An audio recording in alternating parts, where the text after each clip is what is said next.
Hello guys, कैसे हैं आप सब। लास्ट वीडियो में हमने the fundamental unit of life start किया था। तो हमने इसमें सेल के बारे में पढ़ा था और साथ में माइक्रोस्कोप के बारे में थोड़ा सा स्टडी किया था। Next one is what are the structures. तो जो स्ट्रक्चर हमारे को माइक्रोस्कोप के नीचे दिखी थी वो कौन सी है और क्या बोलते हैं उनको, ठीक है।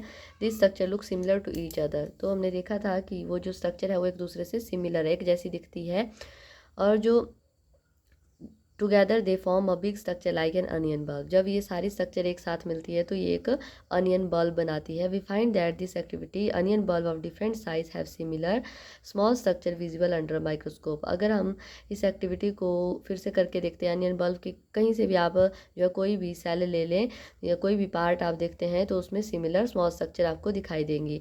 The cell of this onion peel will all look the same. तो जितने भी सेल्स होंगे वो आपको एक जैसे दिखाई देंगे, regardless the end of the size of the onion they come from. तो ये जो अनियन है वो जो साइज़ है इसका वो जो है वो आपको थोड़ा बहुत उसमें डिफरेंसेस दिखेंगे। And the small structure that we see are the basic building unit of the onion bulb. तो ये सारी स्मॉल स्ट्रक्चर जो आपको दिखाई दे रही है माइक्रोस्कोप के नीचे, तो ये सारे जो है क्या है, सेल है, और ये अनियन बल्ब को बनाती है। अनियन बल्ब आपका छोटा हो बड़ा हो तो किसी भी तरीके का वो सारा सेल से मिलके बना हुआ है। These structure are called the cell. Not only the onion but all the organism that we observe around us made up of the cell. सिर्फ अनियन बल्ब की बात नहीं है, जितने भी लिविंग ऑर्गेनिज्म हमारे सराउंडिंग में है वो सारे के सारे सेल से मिलकर के बने हुए हैं। However these are also be single cell that live on their own.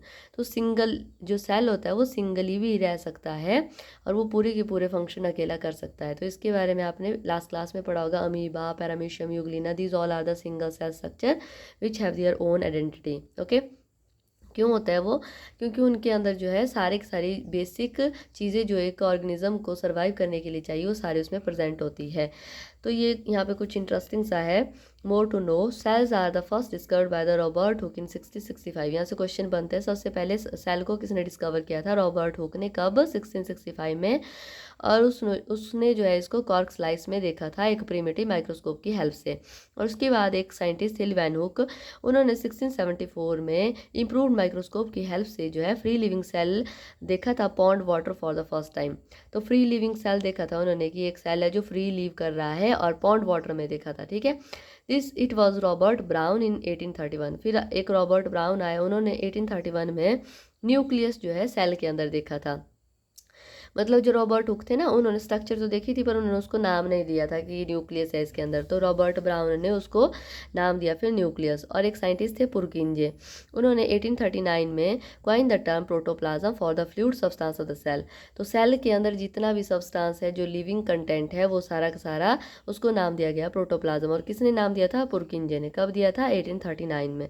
The cell theory also that all the plants and animals are composed of the cell, that the cell is the basic unit of the life, and this was presented by the two biologists, and Skeldon in 1839 and such one in 1830 38 and 39। तो ये दो scientist थे, इन्होंने बोला था कि जितने भी प्लांट है, एनिमल है, वो सारे के सारे सेल से मिल करके बने हुए हैं। मतलब सेल जो है सबकी बेसिक यूनिट है, तो उसको नाम दिया गया था सेल थ्योरी। तो कौन से साइंटिस्ट थे? एक स्केल्डन थे जिन्होंने 1838 में बोला था, और सचवान थे जिन्होंने 1839 में बोला था, ठीक है। The cell theory was further explain by the Virchow in 1855 by suggesting that all the cell arise from the pre existing cell. तो ये एक साइंटिस्ट और थे जिन्होंने 1855 में बोला था कि जितने भी सेल्स होते हैं वो सारे प्री एग्जिस्टिंग सेल से आए। मतलब जो सेल हमारे को दिख रहे हैं वो पहले किसी और स्ट्रक्चर से अराइज हुए हैं जिनको प्री एग्जिस्टिंग सेल बोलते हैं। With the discovery of the electron microscope in 1940 it was possible to observe that understand and complex structure of the cell at is various organelles. तो 1940 में फिर हाई माइक्रोस्कोप के नीचे ये सारी चीज़ें देखी गई, तो वेरियस ऑर्गेनेलिज भी हमारे को सेल के अंदर दिखाई दी। तो आपने लास्ट क्लास में ऑर्गेनेलिज के बारे में पढ़ा है, कौन कौन सी ऑर्गेनेलिज होती है, 8th क्लास में आपने पढ़ा होगा, ठीक है। कौन कौन से पार्ट होते हैं सेल के अंदर? न्यूक्लियस है, वैक्यूल है, गोल्जी बॉडी, एंडोप्लाज्म रेटिकुलम है, और राइबोसोम्स हैं, सेल वॉल होता है, बबल्स होते हैं ना, डिफरेंट पार्ट है, प्लास्टिड होते हैं प्लांट के केस में। तो ये सारी जो है सेल ऑर्गेनेलिज है। The invention of the magnifying lenses leads to the discovery of the microscope microscopic world. It is now known that a single cell may constitute a whole organism as in amoeba. तो जो invention हुई थी magnifying glasses की, उसकी वजह से microscopic world में काफ़ी ज़्यादा डिस्कवरी हुई है। और प्रेजेंट टाइम में जो सिंगल सेल है वो जो है एक ऑर्गेनिज्म को भी बना सकती है। मतलब जैसे अमीबा है वो एक सिंगल सेल है और पूरा ऑर्गेनिज्म भी वही है, ठीक है। मतलब एक सिंगल सेल है, उसके अंदर भी कैपेसिटी है कि वो पूरे सारे फंक्शन कर सकता है। Chlamydomonas, Paramecium and bacteria, these all the organism which are single celled. This organism is called the unicellular organism. तो इनको unicellular organism ही बोला जाता है। Uni means single. On the other hand, many cells group together to form a single body and assume different function in it to form the various body part in multicellular organism. That is multi means many and such as fungi, plants and animals. तो और दूसरी side जो बहुत सारे ऐसे organism है जिनकी body number of cell से मिलकर के बनी हुई है, तो ऐसे ऑर्गेनिज्म को बोलते हैं multi cellular organism.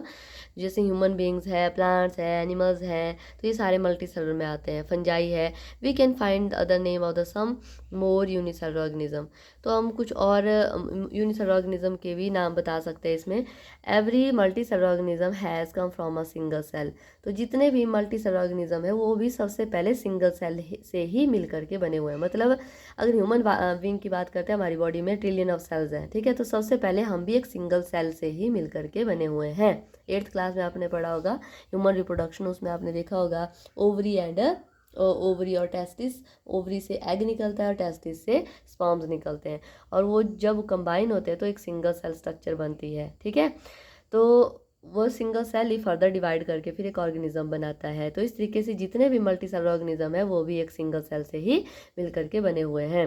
Cell divide to produce the cells of their own kind. All cells thus come to from the pre existing cell. तो जितने भी सेल्स है वो सारे प्री एग्जिस्टिंग सेल से ही मिल करके बने हुए हैं। We can try preparing the temporary amount of the leaf peel. अब देखो एक एक्टिविटी आपने करनी है, तो इसके लिए आपने क्या करना है, एक लीफ लेनी है, लीफ की पील निकालनी है। जैसे आपने अनियन की निकाली ना, वैसे ही लीफ की भी निकल जाती है। और टेम्पररी अमाउंट बनाना है आपने इसका tip of the root of the onion और even the peel of the onion of different size. तो आप लीफ का भी ले सकते हैं, रूट की जो अनियन की रूट है उसकी टिप भी ले सकते हैं, और पील भी ले सकते हैं। After performing the above activity let us see that the answer of the flowing question would be. तो ये क्वेश्चन है, इनका आंसर आप फिर देना। Do all the cell look alike in the term of the shape and size? Do all the cell look alike in the structure? Could we find the difference among the cell from the different part of the different body? What similarities would we find? Some organism can also have the cell of the different kind. कुछ organism ऐसे होते हैं जिनमें जो sales होते हैं वो different kind के हो सकते हैं। Look at the following picture, it depict the some cell from the human body. अब ये जितनी भी हमने, अगर हम टेम्पररी माउंटेन का लेंगे तो आप देखोगे तो सेल तो आपको दिखेंगे, ठीक है, पर सेल जो है डिफरेंट पार्ट के जो सेल है वो डिफरेंट शेप के होते हैं, डिफरेंट साइज के होते हैं, ठीक है। तो ह्यूमन बॉडी की बात करते हैं, तो ह्यूमन बॉडी में ये सारे सेल्स आपको देखने को मिलते हैं। ये है स्मूथ मसल सेल। अगर हमारी बॉडी के स्मूथ मसल को लिया जाए तो वहाँ पर आपको इस तरीके के सेल दिखाई देंगे, और जो हमारा ब्लड है उसके अंदर अगर आप देखते हैं तो इस तरीके के राउंड सेल दिखते हैं, और हमारी बॉडी में ही नर्व सेल इस तरीके के होते हैं, ठीक है। और ये हमारा ओवम है, बॉडी में, फीमेल की बॉडी में होता है, और these are the sperm and these are the bone cell and these are the fat cell. अब देखो ह्यूमन की बॉडी तो सिंगल बॉडी है, पर उसमें डिफरेंट पार्ट है, और डिफरेंट पार्ट में डिफरेंट सेल्स है, वो भी डिफरेंट टाइप के हैं, ठीक है। तो human body basically different cell से बनी हुई है, जिसके कारण हमारे को क्या बोला जाता है, मल्टी सेलुलर ऑर्गेनिज्म भी बोला जाता है। The shape and the size of the cells are related to the specific function. अब जितनी शेप होती है ना सेल्स की और साइज होता है सेल का, वो फंक्शन के बेस के ऊपर डिपेंड करता है, कैसा फंक्शन वो करता है उसके हिसाब से सेल की शेप और साइज होगी। Some cells like amoeba have changing shape. अब अमीबा आपने देखा होगा, तो अमीबा जो होता है वो अपनी शेप को चेंज करता है। In some cases the cell shape could be more or less fix and peculiar for the particular type of the cell. For example nerve cell have the typical shape. तो हमारी body में भी बहुत सारे ऐसे cell होते हैं जिनकी जो शेप होती है थोड़ी बहुत फिक्स होती है, थोड़ी बहुत जो है इरेगुलर होती है, वो उसके फंक्शन के बेस पे के ऊपर डिपेंड करता है। Each living cell has the capacity to perform the certain basic function that are characteristics for all the living form. तो जितने भी लिविंग सेल्स हैं उनमें कैपेसिटी होती है कि वो बेसिक फंक्शन कर सके, ठीक है। लिविंग ऑर्गेनिज्म को, लिविंग बींग्स में जितने भी मतलब बेसिक फंक्शन होते हैं वो लिविंग सेल्स उनके पास कैपेसिटी होती है कि उनको कर सके। How does a living cell perform this basic function? तो ये जो लिविंग सेल है वो किस तरीके से इन बेसिक फंक्शन को करते हैं? We know that there is a division of labour in the multi cell organism such as human being. तो ये सारे के सारे सेल जो है, जो हमारे को डिफरेंट टाइप के दिख रहे हैं, इन्होंने अपने अपने में एक तरीके से एक फंक्शन को डिवाइड किया होता है। This mean that different part of the human body perform the different function. तो जैसे हमारी बॉडी में अब आइज़ है वो उसमें साइट का वर्क होता है, जो टंग है उसमें टेस्ट का वर्क होता है। तो डिफरेंट जितने पार्ट है उनमें डिफरेंट फंक्शन है, तो डिफरेंट सेल जो है डिफरेंट फंक्शन को परफॉर्म करते हैं। Human body has the heart to pump the blood, stomach to digest the food and so on. तो हमारी बॉडी में ब्लड पंप करता है हार्ट, ठीक है, डाइजेशन का काम करता है स्टमक। तो इनके जो सेल्स होते हैं वो भी डिफरेंट होते हैं, शेप भी इनकी डिफरेंट होती है। Similarly division of liver is also be seen within the single cell. और इसी तरीके से हमारे जो सेल है, सेल के अंदर भी जो डिफरेंट ऑर्गेनेलीज है उनमें भी फंक्शन डिफरेंट होते हैं, ठीक है। In fact each such cell has got certain specific component within known as the cell organelles. तो जितने भी कंपोनेंट सेल के अंदर होते हैं उनको क्या बोलते हैं? Cell organelles. ये आपने क्लास 8th में भी पढ़ा है अच्छे से। न्यूक्लियस है वो अलग काम करता है, वैक्यूल अलग काम करता है, एंडोप्लाज्मिक रेटिकुलम अलग काम करता है ना। तो सारे के सारे क्या है? सेल ऑर्गेनेलीज है और वो डिफरेंट फंक्शन परफॉर्म करते हैं। Each kind of the cell organelles perform a specific function, such as making new material in the cell, clearing up the waste material from the cell, and so on. A cell is able to live and perform all the function because of their organelles. तो कोई भी cell है वो जो भी उसके अंदर work होता है वो सारे के सारे ऑर्गेनेलीज की हेल्प से करता है। मतलब कोई भी अगर एक या दो ऑर्गेनेलीज उसमें डैमेज हो जाती है तो सेल को उसका बहुत मतलब बैड इम्पैक्ट पड़ता है, किसी ना किसी तरीके से सेल में वो जो चीज़ है वो इम्पैक्ट करती है। These organelle together constitute the basic unit of the cell. तो ये जो ऑर्गेनेलीज होती है ये बेसिक यूनिट बनाती है सेल के अंदर। It is interesting that all the cell are found to have the same organelles. तो जितने भी सेल होते हैं ना उनमें सेम ऑर्गेनेलीज होती है, no matter what other function as what organism they are found in. तो कौन से ऑर्गेनिज्म में वो है तो ये मैटर नहीं करता है, पर उनके ऑर्गेनेलीज जो है बेसिकली सिमिलर होते हैं। Okay, now this one is your basic structure of the cell. And now there is the 2 questions and इनके जो आंसर है वो इसी टॉपिक में आपको मिल जाएंगे। Who discover the cell and how, why is the cell is called the structure and function unit of the life. तो अभी हमने पढ़ा क्यों सेल को एक स्ट्रक्चर और फंक्शन यूनिट बोला जाता है, क्योंकि ये स्ट्रक्चर भी प्रोवाइड करता है और डिफरेंट फंक्शन जो होते हैं किसी भी ऑर्गेनिज्म की लाइफ के वो सारे के सारे सेल से होते हैं। So it is called the structure and function unit of the life. Okay, तो नेक्स्ट जो टॉपिक है वो हम नेक्स्ट वीडियो से स्टार्ट करेंगे। So thank you so much. अगर आपको मेरी क्लासेस अच्छे से समझ आती है तो please like share and subscribe my channel. Thank you so much.